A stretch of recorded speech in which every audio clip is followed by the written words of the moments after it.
ফিদিয়া কি বা কাদের জন্য ফিদিয়া দেয়া যাবে বা কাদেরকে ফিদিয়া দেয়া যাবে, এই বিষয়টা একটু খোলাসা ভাবে জানা আমাদের সকলের জন্য জরুরি। যে আমরা অনেকে ফিদিয়া দিয়ে দিই, কিন্তু ফিদিয়া দিলেই ফিদিয়া আদায় হবে না, বরং ফিদিয়া কয়েক ক্যাটাগরি ব্যক্তিদের দিলে বা কয়েক ক্যাটাগরি ব্যক্তি দিতে পারবে।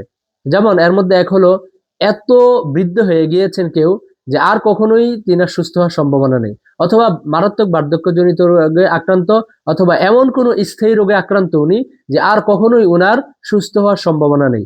যেমন অ্যাক্সিডেন্ট হয়ে একদম বুকটুক বা অবস্থা খারাপ, দুমড়ে মুচড়ে গেছে, এখন ওনার সবসময় মেডিসিন নিতে হবে, এত ঘন্টা পর পর খাওয়াইতে হবে বা মেডিসিন নিতে হবে, আর কখনোই তিনি স্বাভাবিক অবস্থায় আসবেন না, আল্লাহ মাফ করুক। এই ধরনের লোকদের ক্ষেত্রে কেবল রোজার পরিবর্তে ফিদিয়া দিলে ফিদিয়া আদায় হবে।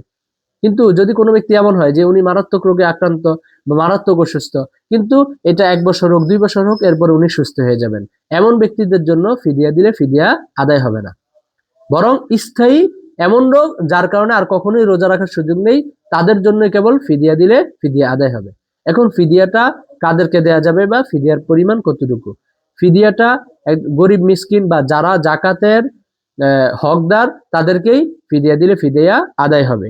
আর ফিদিয়াটা হলো একটা রোজার পরিবর্তে একজন গরিব মিসকিনকে 2 বেলা পেট ভরে খাওয়াতে হবে। কোনো মতে আমি 1 প্যাকেট দিয়ে দিলাম তাহলে হবে না, বরং পেট ভরে 2 বেলা খাওয়াতে হবে একজন মিসকিনকে, অথবা 2.25 কেজি গমের মূল্য সৎকা করে দিতে হবে, অথবা 2.25 কেজি গম দিলেও আদায় হয়ে যাবে, অথবা 2.25 কেজি গমের মূল্য অথবা এর একটু বেশি দিয়ে সৎকা করে দিয়ে দিলে আদায় হবে, এবং এটা একজনকেও দেওয়া যাবে, একাধিক ব্যক্তিকেও দিয়ে দিলে আদায় হয়ে যাবে।